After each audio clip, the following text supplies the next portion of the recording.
things, this will be uploaded to the YouTube channel afterwards.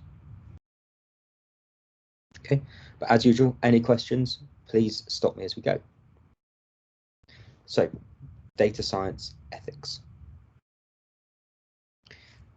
So data science models act and affect every aspect of our society. So admissions to schools, who to hire, work schedules, who to date, whether to grant a loan, what ads are shown, what news and social media posts you see. Okay, it's all around us. Even if you don't think you're doing anything data related, you still are being impacted by data and AI. So we've got a whole host of different things and topics in here from the media that have been brought in, where things that look like they're ethically questionable or have an impact on the ethics from an AI point of view.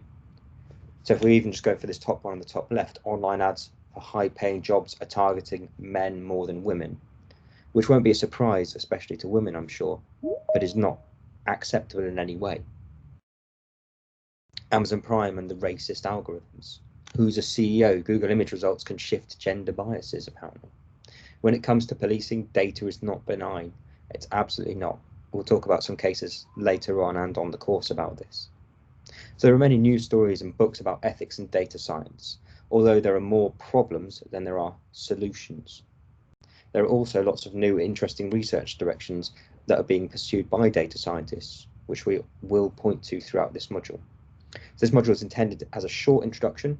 There's an excellent edX course on this topic that we recommend, but also we'll be looking at ethics in the impact of AI module at the end of the MSc AI.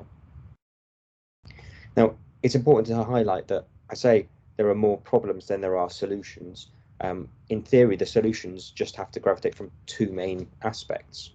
We need to make sure that our data is unbiased, and we need to make sure that people doing AI and data science in industry that affect people every day are unbiased and representative of the people that's going to be acted upon, which sort of comes to the core of this course, why we're targeting and specifically want to recruit and upskill people who are female, black, disabled, to stop ending up with people a bit like me, as I say, white and some Asian men who are dominating AI fields, who then think that they're working in an unbiased way. We have to make sure we've got a representative staff and teams using AI and data science to make sure that we're trying to stop some of the racism essentially and the bias that's going on in our AI algorithms. So a good data scientist needs to understand the ethical issues surrounding the data they obtain or use, the algorithms they employ, and its impact on people. So we'll discuss these things. What do we mean by ethics? Ethics surrounding data and surrounding models and algorithms. To start with, though, let's think about it. So why do you think? So from a philosophical point of view, this comes from morality, and that's where ethics originates, from a philosophical point of view at least. So there's rules and duty. So the technical term for that would be deontological, versus outcomes, consequentialism. What's the consequence of my actions? Versus subjectivism, versus virtue ethics, and a whole host of different aspects that blend together into morality. You see, ethical principles stop me from stealing your car. Laws also stop me from stealing your car, since I could get caught and put in jail. Non-legal consequences are also a factor. I might be unsuccessful and you beat me up. That's not a legal consequence, but it does result in other ethical conundrums. But ethics goes beyond laws. So if you tell me a secret and I agree not to tell it, but do, it's not a crime. However, it might damage my reputation with others, or I could lose your friendship.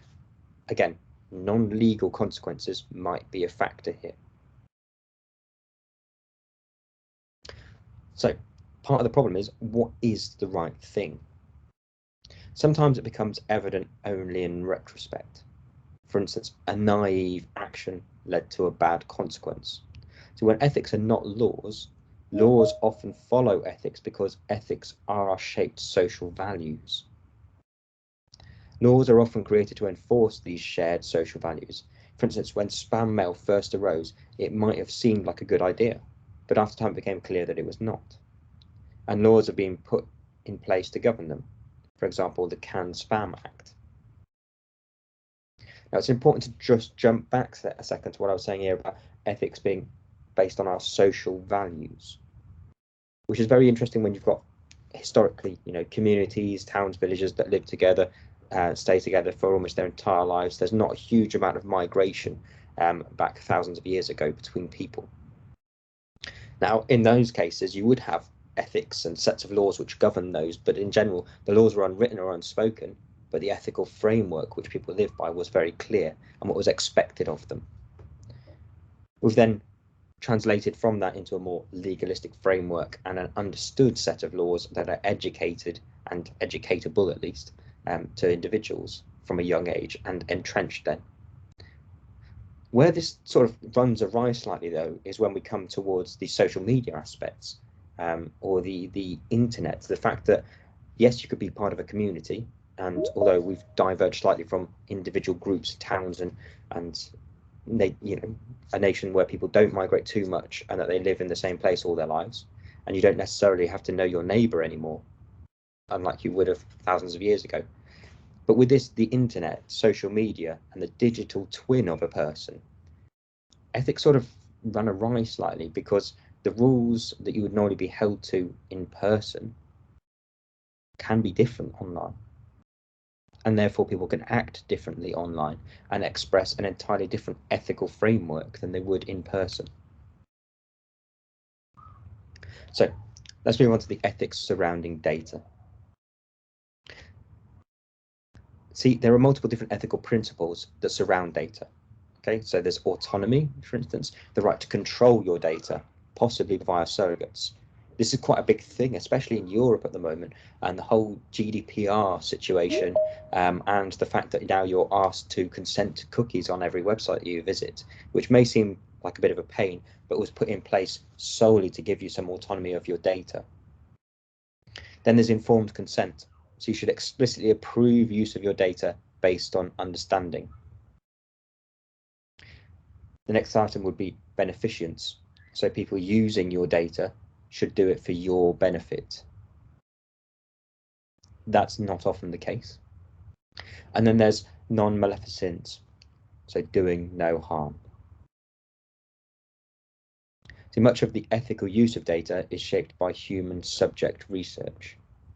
Data is valuable, therefore companies are using data to try and create a product or a system that makes them money.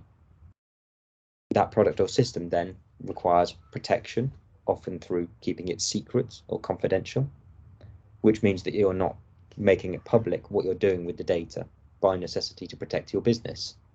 So all of a sudden you've got walls up surrounding the ethical framework that would have applied if everything was open. So let's go through some of these in more detail. So data collection. See, data is constantly being collected about us through cameras, cell phone location reporting, accelerometers, social media, click-through cookies even. So how do you own the data collected about you? Often no. What if I don't like the way that data or what the data says about me? Can you control how data is used? See, originally it was very difficult to make sure that if you wanted to remove your social media footprint that you could do so.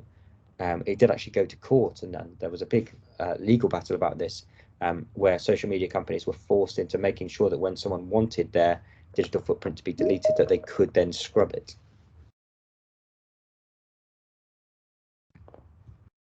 What about informed consent? So in human subject research, there's a notion of what we call informed consent. You must understand what's being done. You must be capable of understanding that as well, and that's a difficult thing from a medical point of view, at least. You must voluntarily consent to the experiment. You must have the right to withdraw consent at any time. So some aspects aren't required in ordinary conduct of business. For instance, A/B testing is allowed and is used all of the time on Facebook, for instance. But there is a very fine line there. We'll have a look at this in a second. So we're going to talk, you may have heard of this before, Facebook's mood manipulation experiment. So in 2012, researchers at Facebook and Cornell University manipulated the newsfeed of selected Facebook users. Some users were shown more positive articles, others were shown more negative or sad articles. People who were shown more positive articles posted more positive articles themselves on Facebook, so it perpetuated. Whereas people who were shown more negative articles posted more negative articles. I.e., they demonstrated what we call emotional contagion. And contagion there, the word is naturally borrowed from epidemiology or virology.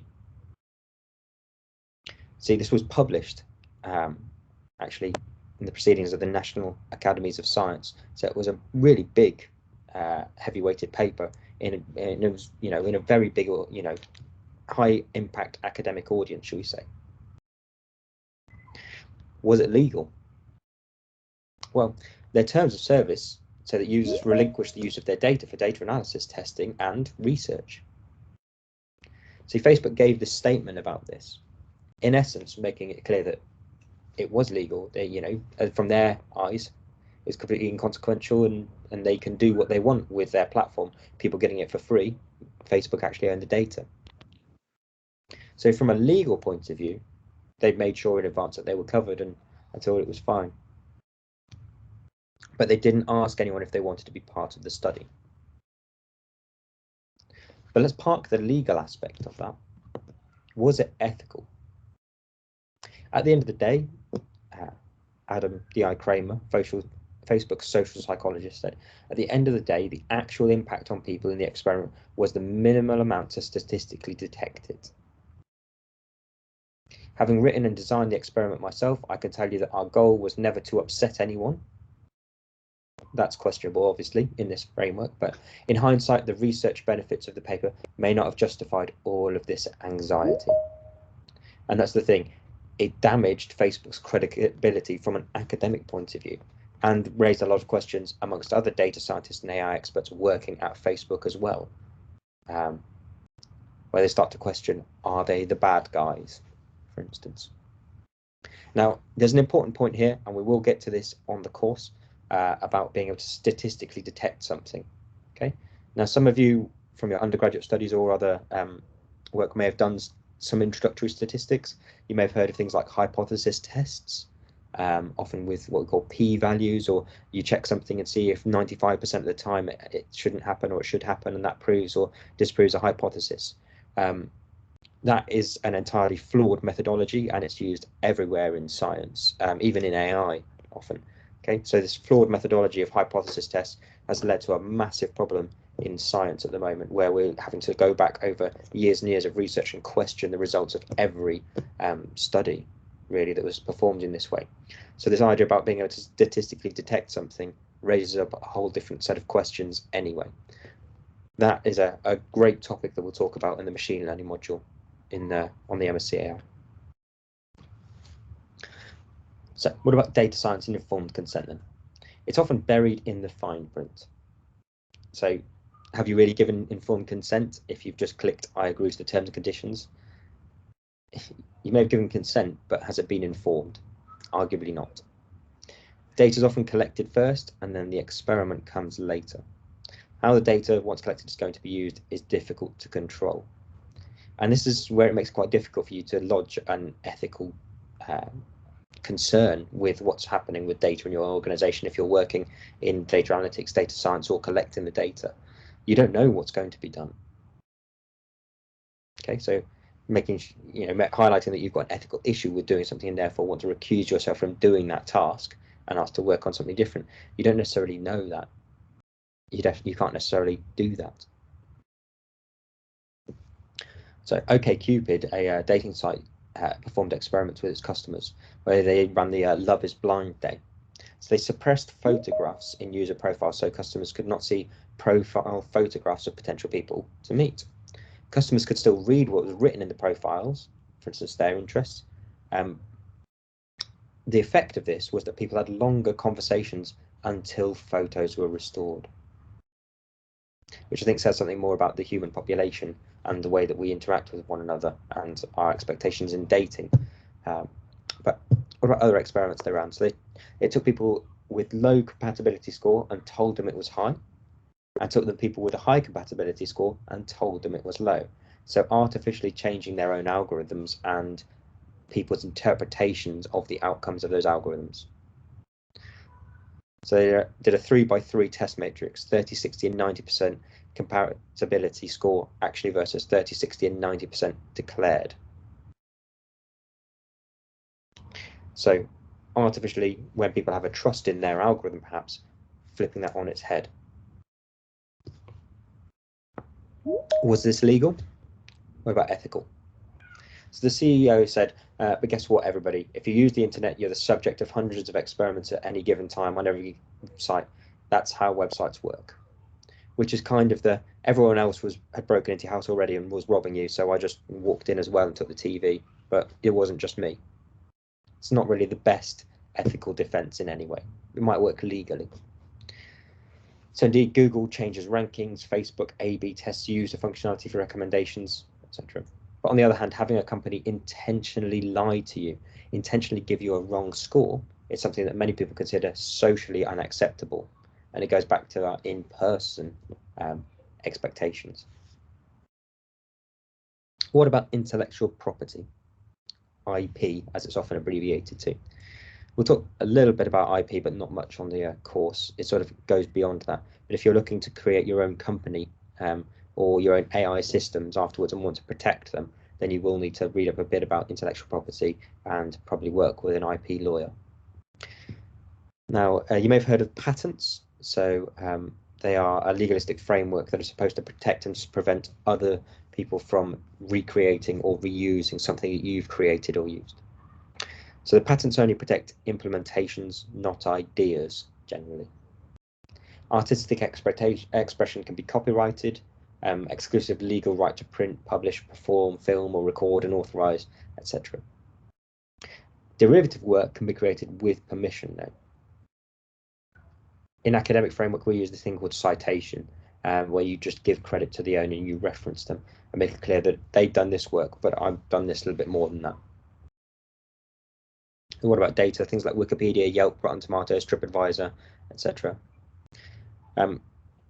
Clinical data sets are quite interesting, and there's this idea about who owns your data, which is different on a country by country basis, despite it being your data from a medical point of view.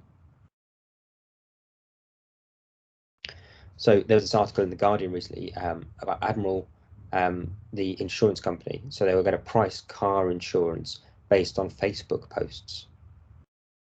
So they're going to crawl through people's social media and identify safe drivers in unprecedented use of customer data. That felt quite invasive to lots of people because they thought that that wasn't information that the insurer needed. But if it were to result in a lower insurance premium, would people be happier with it? That's the thing. We feel that something might be invasive, but if there's a hidden benefit in there that makes it a tangible level, maybe it can mitigate against that discomfort that we feel about that intrusiveness. Right, targeted marketing. So there's an example here of Cambridge Analytica. And again, we have to be very careful how I present this from an academic and a point of privilege here as an educator. So Cambridge Analytica claimed to have won the White House for Donald Trump by using Google, Snapchat, Twitter, Facebook, and YouTube. So they used a huge amount of data and were very targeted in how they marketed what they were doing. And it is widely acknowledged amongst AI experts and amongst election experts as well, and political experts, that they had a pivotal role. Whether or not they actually won it for him is another matter, but they played a pivotal role there, and in the Brexit referendum in the United Kingdom as well, amongst other places. Some of what they did in Trinidad and Tobago, I would say allegedly, but the CEO has been gone on record saying it, is quite scary, for lack of a better way of putting it. So intensive survey research, data modeling, and performance optimizing algorithms were used to target 10,000 different ads to different audiences in the months leading up to the election. The ads were viewed billions of times, according to the presentation. And in the slides, if you're interested, there's a Guardian article that you can go through and go and see more information there. There's more information as well in the Netflix documentary, The Great Hack. So What about privacy concerns? OkCupid data was publicly released. So the Danish researchers publicly released a dataset of 70,000 OkCupid users. So including usernames, age, gender, location, what kind of relationship they're interested in, personality traits, answers to thousands of profiling questions. Did they attempt to anonymize it? So researchers' response was that all the data found in the dataset are or were publicly already available. So releasing this dataset merely presents it in a more useful format. Still feels quite invasive though, if your data profile has been released in amongst that. So the data acquired by screen scraping, the methodology wasn't fully explained, likely from an OkCupid profile that researchers created. And OkCupid users may restrict the visibility of their profiles to logged in users only. But did they know that? Is that informed consent then? Likely that the researchers collected and released profiles that were intended to not be publicly viewable.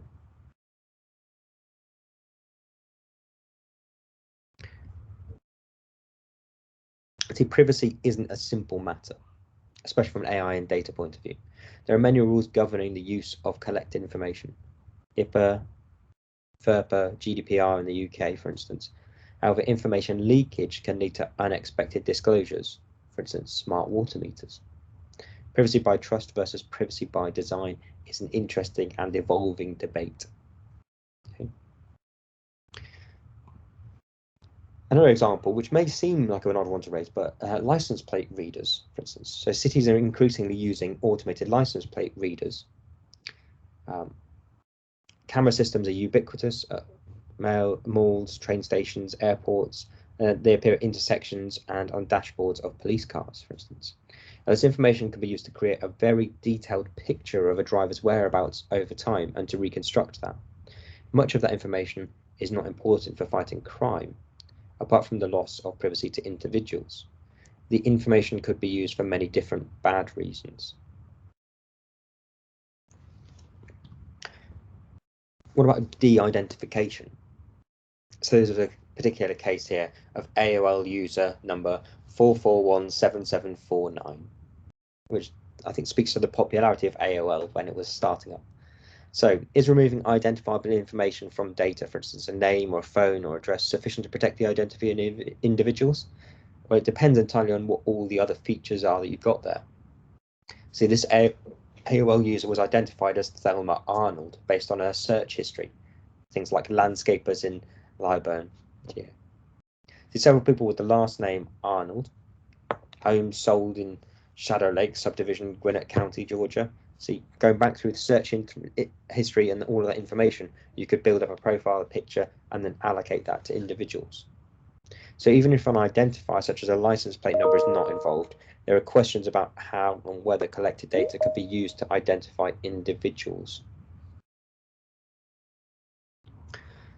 There's an example here for the General Insurance Commission as well, the Massachusetts re-identification incident. We'll move on to a slightly more interesting one though, the Netflix prize competition. So for the Netflix prize competition, Netflix released a de-identified data set with user ID, date, movie name, and the rating given by the user for that movie.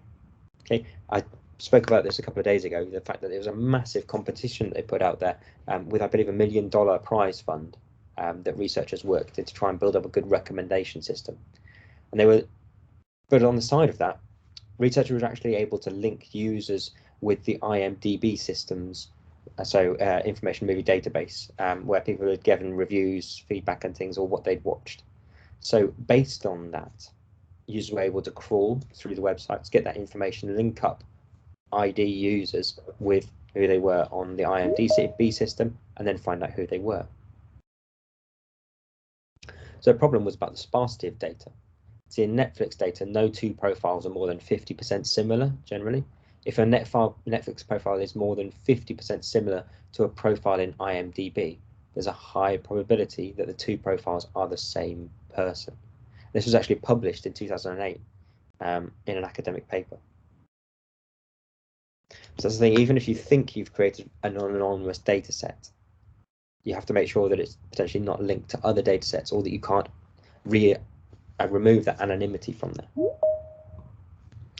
Then we've got this idea of differential privacy as well. So when do you feel safe releasing personal information? For instance, completing a survey about what your tastes are in movies.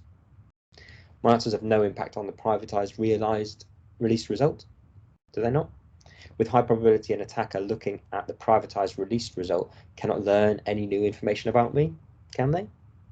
These two things just aren't achievable, especially as more and more information is open and available online. See, differential privacy aims to maximize the accuracy of queries from statistical databases while minimizing the chances of identifying its records. It adds noise and provides guarantees against a privacy budget. There are some ways around things like this, but it tends to make AI systems generally less useful for an organization or for a task that you're doing. So when I worked with Birmingham Children's Hospital, we had the option to integrate with the hospital database to try and get more information from there about patients' history and some of their previous medical records and things to involve that in a smarter AI system. But the project coordinator and myself, we decided to just look at the sensor data.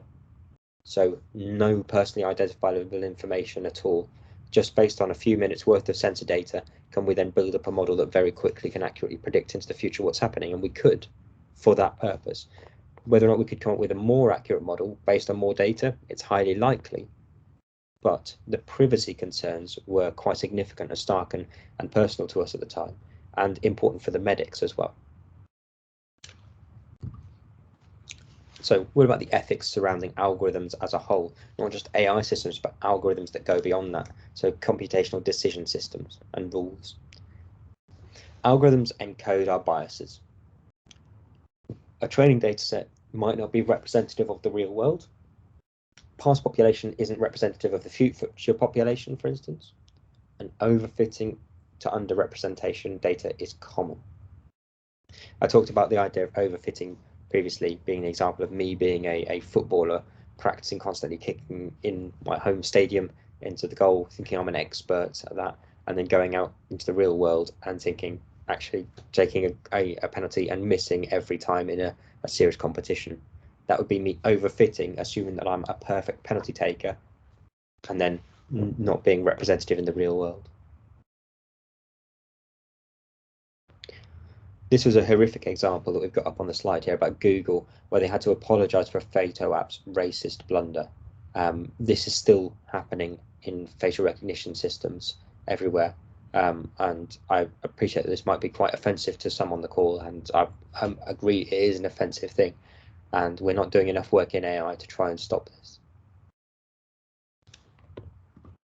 So how do we get bad results from good data?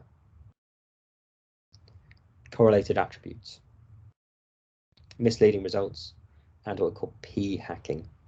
So we'll give some examples on the next slides. Correlated attributes, so here's an example. Staples, the office supply store, decided to win business from their competitors by offering a lower price online to customers living near one of their competitors. Seems all right, doesn't it? However, Office Max stores happen to be located in higher income areas, not in rural areas or poor neighborhoods. So if you live in a poorer neighborhood, you ended up paying more than someone in a wealthier neighborhood for your office supplies.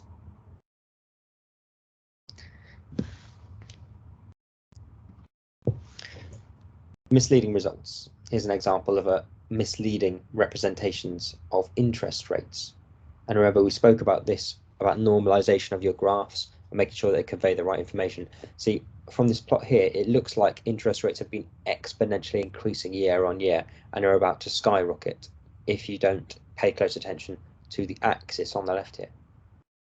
Whereas if you plot them as a rate from 0 all the way up to the true interest rate there, we see hardly any variation year on year on the interest rates from 2008 to 2012.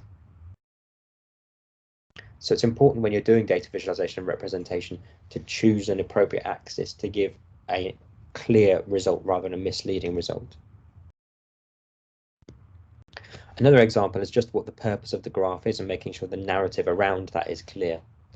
So we've got an example here of a graph for popularity changes in terms of different database management systems.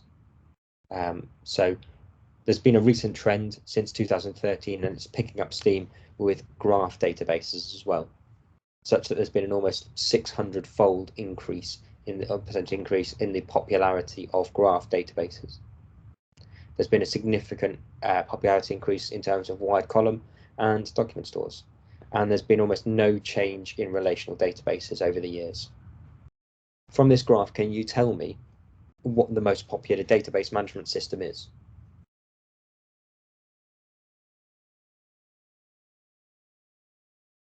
The answer is no. Quite clearly, we see that all we're looking at is plotting the popularity. But for years and years, people have been talking about lots of these new and innovative ways of doing data management, but actually relational database management systems still make up probably about 90% of data storage in the world, despite the fact that their popularity hasn't changed much over time. What about p-hacking? So if we select which observations or features to include in a model, you can try lots of different models and report the best one as significant. So p-value is used in the context of what I call a null hypothesis test. So in order to quantify the statistical significance of evidence, and I'm quite clearly implying that the significance is questionable in these cases. So in null hypothesis testing, a claim is assumed to be valid if its counterclaim is improbable, i.e. counterclaim is less than 5% chance of happening typically. P-hacking, i.e. or aka data dredging, data fishing, data snooping, or data butchery, as it's sometimes called as well, is a term coined in 2014 by Regina Nuzzo in Nature. It's the misuse of data analytics to find patterns in data that can be presented as statistically significant, dramatically increasing and understating the risk of false positives. This is done by performing many statistical tests on the data and only reporting those that come back with significant results. Even as academics, we're pushed into this kind of framework because there's a rampant push to have positive results, to have positive outcomes, to be able to then publish those, because negative outcomes are rarely published. If we can then publish more, we get a better academic profile. We're more likely to succeed in our career, more likely to attract funding, and more likely to perpetuate success. So even academics who are supposed to be rigorously testing things and reporting significant and not significant and insignificant results are pushed towards significance. So there's an emerging area that's abbreviated to FAT, but fairness, accountability, and transparency. So fair decisions according to our notions of social justice, ethical use of data, and interpretable decisions from machine learning. The thing is, to have a truly transparent system, you need an understanding of AI, machine learning, and the limitations thereof, and that requires advanced study. So if you think in terms of fairness, as an example, fairness has been studied in social choice theory, game theory, economics, and law for years and years, decades, even longer. Currently, this trend is trendy in theoretical computer science. For instance, discrimination of an individual. So i.e. an individual from the target group gets treated differently from an otherwise identical individual not from the target group. And then there's discrimination in aggregate outcome. So the percentage success of the target group compared to that of the general population. So why is computer advice on parole controversial, for instance? So we've got an example here. So ProPublica obtained the risk scores assigned by one such algorithm to more than 7,000 people arrested in Broward County, Florida, in 2019 and 2013, and 2014, and checked to see how many were charged with new crimes over the next 2 years. They found that the score proved remarkably unreliable in forecasting violent crime. Only 20% of the people predicted to commit violent crimes actually went on to do so. When a full range of crimes were taken into account, including misdemeanors such as driving with an expired license, the algorithm was only somewhat more accurate than a coin flip, i.e. 50-50. They also discovered significant racial disparities. So in forecasting who would reoffend, the algorithm made mistakes with black and white defendants at roughly the same rate. but in very different ways. So the formula was particularly likely to falsely flag black defendants as future criminals, wrongly labelling them this way at almost twice the rate as white defendants. White defendants were mislabeled as low risk more often than black defendants. So we've got this problem in the data and in the algorithm design and in the implementation and understanding of the algorithm going on there. What about reproducibility? See, we need to be able to reproduce results externally, ideally, to validate and verify them. But the algorithms used in data science are complicated. When things go wrong, we need to understand why. Research code is often shared or made available online. There's a push for this in our university and in lots of others in the UK too. Often having a GitHub or a blog where you give the code away, or parts of the code at least, so that people can see that and try that themselves. Often though, the data can't be shared, and that hampers a true reproducibility experimentation, unless we just generalize and use our AI algorithms on widely open and available data sets. That sort of limits their use in niche areas. So if we want to try and facilitate reproducibility, the FAIR principles have been proposed in a Nature article. So findable, accessible, interoperable, and reusable. So techniques such as versioning, GitHub, if you're familiar with that, is a great tool for that. But also tracking the provenance. Provenance is actually a term borrowed from art history. It's about proving where a piece of artwork has come from and the history of the art to know that it is a true piece of art. I'll speak about this later on in the course in the late stages there. But it also concerns workflow systems, metadata capture, and open standards too. So to summarize, codes of conduct for research are fairly well understood, but fairness is more subtle. What's fair treatment of a group, equal accuracy, or false positive rates, for instance? That needs to be better defined. Key technical aspects, though, so we talked about differential privacy, data provenance, and the trade-offs between optimizing outcomes, so having the most accurate algorithm, versus avoiding discrimination against a group are particularly important, especially when it's going to have a profound social or personal impact to an individual. Okay, so I'll just close the slides there. Does anyone have any questions about ethics?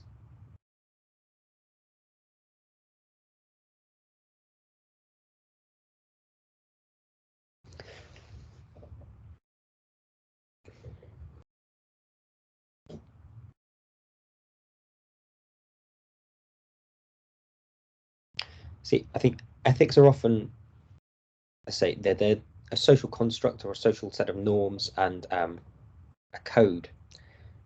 The thing is that people often look to ethics to give them answers or solutions, for instance, to a problem, or to push them towards a set of actions. That's not necessarily what ethics is designed for or often used for, and they're very individual, actually, the code of ethics, despite what we might think from a societal point of view. So one of the examples I often use is, when discussing ethics is based on Fritz Haber, who was a brilliant German scientist who created the Haber process, if you've heard of that. Often it's taught at secondary schools from a chemical point of view. So the process of being able to create ammonium systems, which is now the main way that we have bleach and cleaning chemicals and can help fight off some disease, really, based on cleanliness of that. So he was brilliant in pioneering that and won a Nobel Prize. He was also the creator of some horrific chemicals and chemical warfare aspects that were used in World War I. When he was asked, how could you do such a thing? How could you, use this great creation that you'd got for cleanliness and for public good, and then use it in your war? And his response was that in a time of peace, scientists belong to the world, but in a time of war, a scientist belongs to their country. And he was entirely comfortable with his ethical code and his ethical framework for what he'd done, despite his inventions being used for murder and for warfare for many years. See, I think it's important that we don't think of ethics in a vacuum as data scientists, that we have to understand the societal norms, expectations of us and of our algorithms and of our data analysis, and make sure that we're trying to adhere to those and be the best versions of ourselves that we can, despite that being quite challenging, especially where there's a financial motivation there.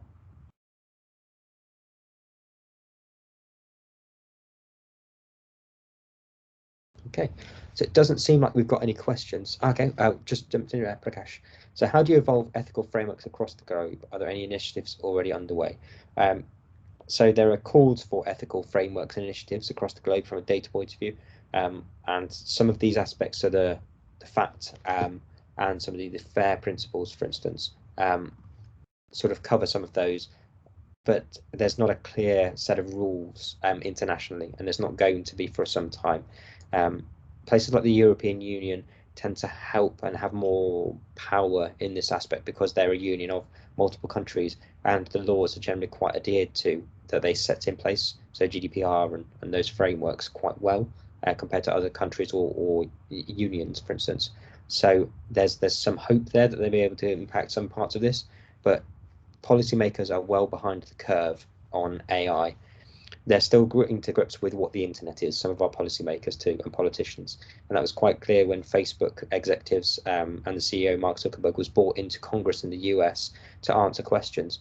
And there was just a basic misunderstanding from the politicians and the elected officials there who were quizzing him on aspects of social media, and they didn't even understand what the internet is. So we're not going to move to a good system of global framework and representation and ethical standards there if we don't have good understanding in government about that. So Mohammed, how do we specify the meaning ethics? What could be ethics for some states may not be ethics for other states? That's entirely true, and it comes back to this social aspect of that. That yes, there might be a legalistic framework nationally, internationally for things, but ethics are different from a legal framework, and it's based very much more on society and our social. Society have different values in different areas, as they absolutely should.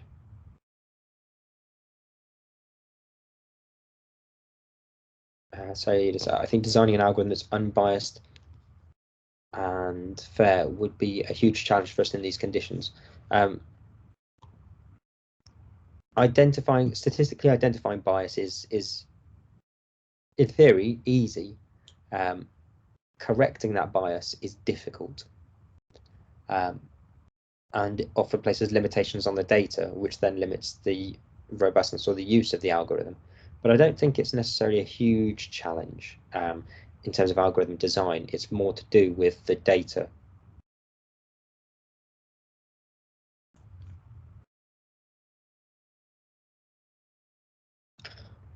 So Alice, the BCS Code of Conduct, they absolutely have these great 4 principles. Yeah, so you make IT for everyone, show what you know, learn what you don't, respect the organization or individual you work for, and keep IT real, keep IT professional, and pass IT on.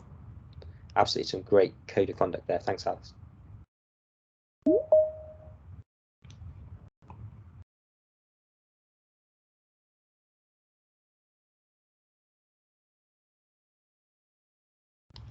Okay, so I'll hang around for a few minutes just in case there's any other questions that crop up, but we'll stop the recording there in a second.